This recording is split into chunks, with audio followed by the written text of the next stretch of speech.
오늘 우리가 읽은 말씀에는 하나님께서 에스겔에게 주신 세 가지의 명령에 대해 담겨 있습니다. 첫 번째로는 하나님께서 에스겔에게 토판을 가져다가 그 위에 예루살렘을 그리고 성읍이 대적에게 공격받는 모양을 만들라고 하셨습니다. 에스겔이 하나님께 말씀을 받은 이때는 BC 593년으로 아직 예루살렘이 파괴되지 않았을 때였는데요. 그래서 당시 바벨론에 끌려갔던 이 포로들은 하나님께서 예루살렘을 지켜주실 것이기 때문에 우리도 곧 고향으로 돌아갈 수 있을 거야 라는 기대를 내심하곤 했다고 합니다. 그래서 그런 백성들을 향해서 하나님께서는 예루살렘이 완전히 포위되고 멸망하게 될 것이라는 그 무서운 심판의 메시지를 전해주라고 지금 이 에스겔에게 임무를 주신 것이죠. 두 번째로 하나님께서 에스겔에 주신 명령은 앞으로 390일 동안 왼쪽으로 누워있고 또 40일 동안은 오른쪽으로 누워있으라는 명령이었습니다. 오래전 하나님께서 가나안 땅에 보내셨던 12명의 정탐꾼들이 그 약속의 땅을 정탐했던 40일을 40년으로 환산했던 것처럼 이번에도 하루를 1년으로 삼아서 북이스라엘이 하나님께 죄를 범했던 390년을 상징하는 390일 동안을 왼쪽으로 누워서 그 북이스라엘의 죄를 에스겔에게 담당하게 하셨고요. 또 그 기간이 끝나고 나면 남유다의 죄악을 담당하기 위해 40일을 오른쪽으로 누워 지내라고 하신 것이죠. 이 기간 동안 에스겔은 줄로 몸이 동여진 채 몸을 이리저리 돌릴 수도 없는 상태로 누워있게 되는데요. 이는 예루살렘의 멸망이 반드시 일어나게 될 것이고 그 고통이 어떻게 될지에 대해서 이 에스겔에게 직접 보여주라는 뜻이었습니다.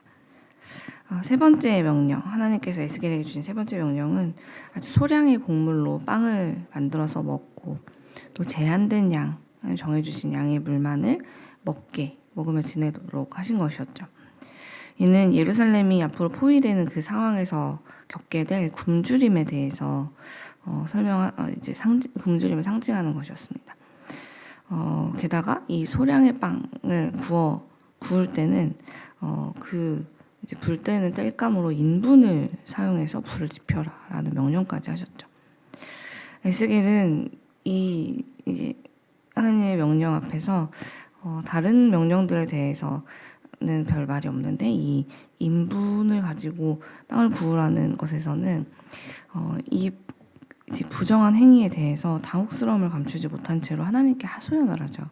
그래서 하나님께서는 그의 말에 귀를 기울여 주셔서 당시에 빈민층들이 땔감으로 사용했던 쇠똥으로 인분을 대신해라라고 그것을 허락해 주십니다.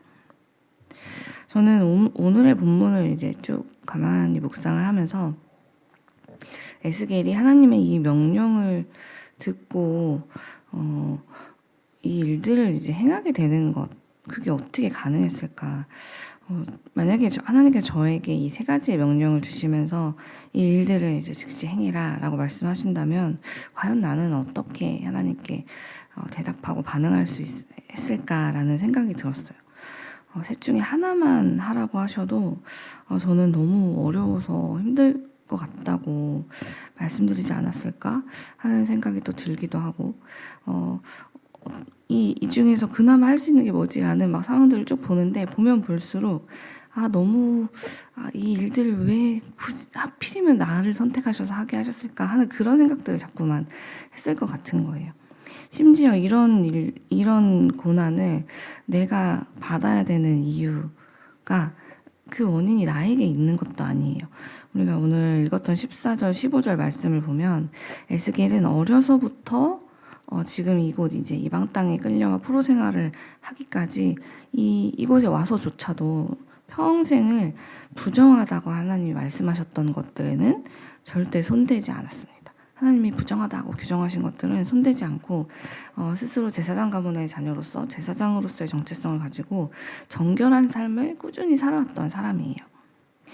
그런데 백성들은 달랐죠. 그런 자신과는 다르게 너무나도 고집스럽게 계속해서 죄의 길을 걸어갔고, 그래서 그 죄의 길에서 돌아서지 않았던 그 백성들로 인해서 내가 저들의 죄를 짊어지기 위해 나 혼자서 이렇게 막 390일, 그 다음은 40일 막 한쪽으로 꽁꽁 묶인 채로 누워있고, 막 인분에 구운 빵을 요만큼씩만 하루에 막 물도 정해진 만큼만 먹어야 되고, 그 기대도 막 다 사라지는, 막 이제 우리나라가 다 무너지는 그런 일들을 막 보여줘야 되고 하는 그런 일들 하나하나를 내가 해야 된다고 생각했을 때, 하나님 저 말고 다른 더 믿음 좋은 분들이 하시면 안 될까요?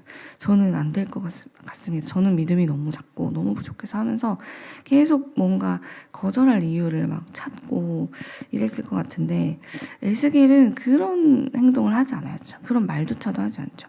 어떻게 그는 이런 명령들을, 이 어려운 명령들을 거절하지 않고, 아니면 어떤 변명도 찾아내지 않고 감당할 수 있었을까 하는 질문이 계속 제 안에서 생겨나고, 하나님 저도 이런 믿음을 갖고 싶습니다 라는 기도로 이어지게 되더라고요. 그런데 그러던 중에 하나님께서 그 한 분을 떠올리게 하셨죠. 바로 에스겔보다도 더 정결하지만 그가 겪었던 것보다도 훨씬 더 큰 고난을 겪으셨던 한 분, 바로 우리 예수님이 떠올랐습니다. 빌립보서 2장 6절을 보면요, 이런 말씀이 기록되어 있어요. 제가 빌립보서 2장 6절을 읽어드릴게요. 그는 근본 하나님의 본체시나 하나님과 동등됨을 취할 것으로 여기지 아니하시고 라는 말씀이 기록되어 있죠.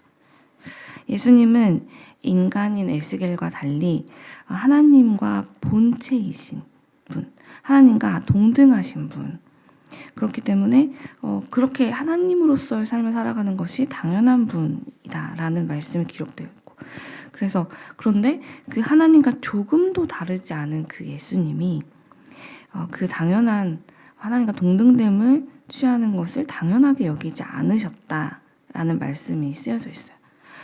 그렇다면 예수님께서 하나님과 동등됨을 취하지 않기로 나는 결정했어 라고 그 일을 선택하신 후에 그 다음에 예수님 무슨 일을 하셨을까? 무슨 일을 하기 위해 하나님과 동등하신 분이 동등됨을 취하지 않겠어 라는 결정을 하셨는가에 대해서 7절과 8절에 이제 기록되어 있는데요. 제가 또 7절과 8절도 읽어드릴게요.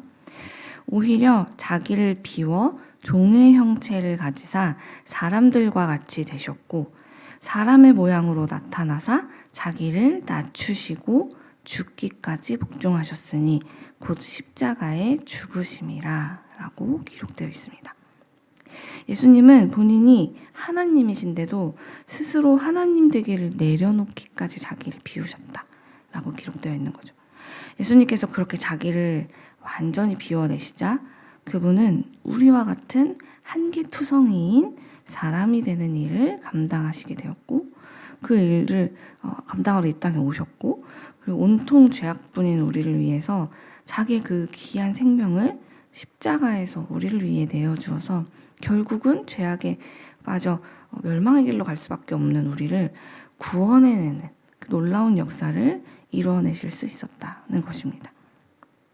그런데 여러분, 사실 이 이야기들 다 알고 있는 이야기를 목사님 이렇게 힘주어서 이야기하는 거지? 라고 생각하실 수도 있지만, 예수님의 부활 이후의 세상을 살고 있는 우리에게는 사실 예수님의 십자가의 죽음이 예수님께는 당연한 거 아니야? 예수님은 그냥 죽음과 부활이 예수님과는 세트 아닌가? 이렇게 우리는 당연히 생각할 수 있겠지만, 사실 예수님의 입장에서 생각해 본다면 예수님이 그 구원의 과정을 이루시기까지, 우리를 위해 대신 이 죽음의 과정, 부활을 이루기까지의 과정을 단 하나라도 그분이 거절하셨다면, 우리와 같은 정말 스스로의 힘으로는 구원받을 수 없는 죄인이 하나님의 나라에 가는 은혜, 하나님의 자녀가 되는 은혜, 그 구원의 사건은 결코 우리에게 일어날 수 없었다라는 것을 우리는 잊지 말아야 합니다. 우리가 하나님의 자녀가 될 수 있는 이유, 오늘 이 자리에서 여전히 우리는 죄를 반복하고 있음에도 하나님 앞에 이렇게 나와 있을 수 있는 모든 이유는 우리 하나님의 마음을 가장 잘 아시는 우리 예수님께서 죄로 가득한 우리를 구원하길 원하시는 우리 하나님의 마음을, 그분의 소원을 이뤄내기 위해 예수님이 자기를 비워내시고 그 비운 겸손함으로 기꺼이 십자가를 향해 가셔서 내가 너희를 대신해서 고난을 감내할게. 내가 그 길을 기꺼이 선택할게. 라고 선택해 주심으로 우리는 오늘 그 믿음만 가지고도 우리 구원을 받는 그런 은혜를 누리게 될 수 있었다는 것입니다. 그래서 빌립보서 아까 읽어드린 2장 6절에서 8절까지의 말씀 바로 앞에 2장 5절에는 우리에게 이런 말씀이, 이런 명령이 기록되어 있어요. 제가 읽어드릴게요. 너희 안에 이 마음을 품으라. 곧 그리스도 예수의 마음이니 라고 말이죠. 내가 하나님이 될 수 있는 분, 우리 예수님께서는 스스로 하나님이 되어 살 수도 충분히 있으시지만 하나님이 나의 진정한 주인이 되는 삶을 살기 위해서 자기를 비워내시고 실제로 그 삶을 살아내셨다. 그 결과 이 땅에 수많은 사람들이 영원한 생명을 얻게 되었다라는 이 진리의 말씀은 우리를 향해서 오늘 이 죄악 속에서 나는 역시 결국 안 되나 봐.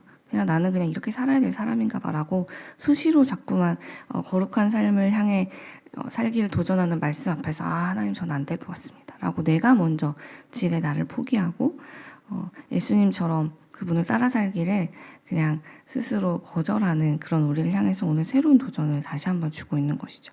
우리도 할 수 있다고. 주님께서 에스겔을 부르신 것처럼 사실 우리도 오늘 이 죄악 속에서 여전히 하나님의 말씀을 듣고 있지 못하고 있는, 그래서 여전히 죄의 길을 가고 있는 사람들에게 가서 보여주라고.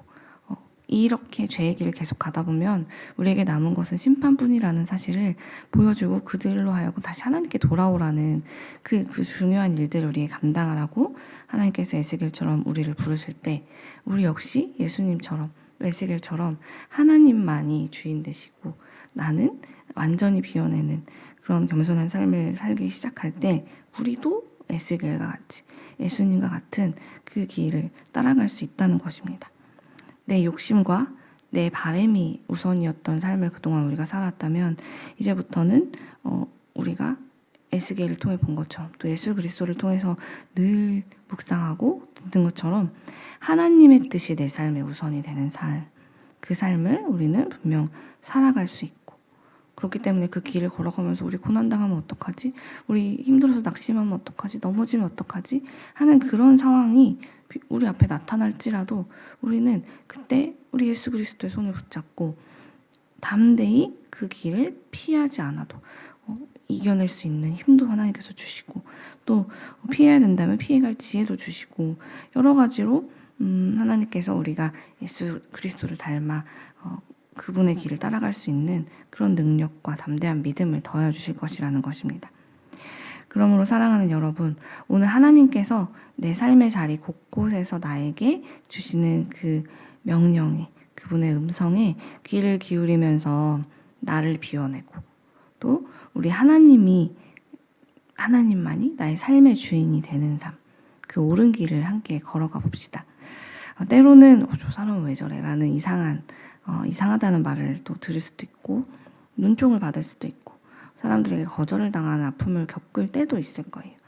하지만 그럼에도 불구하고 이 길 끝에 하나님께서 가장 소원하시는 이 죄에 빠져 죽어가는 이들을 구원하는 그 가장 고귀한 사역을 위해서 주께서 지금도 나를 부르고 계신다는 것을 우리가 기억했으면 좋겠습니다. 하나님께서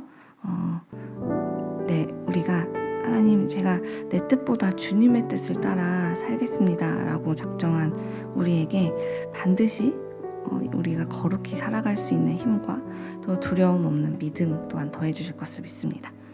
우리를 통해 오늘도 구원을 이루실 주님을 신뢰하면서 기도의 자리로 나아가도록 하겠습니다. 기도하겠습니다. 하나님 감사합니다.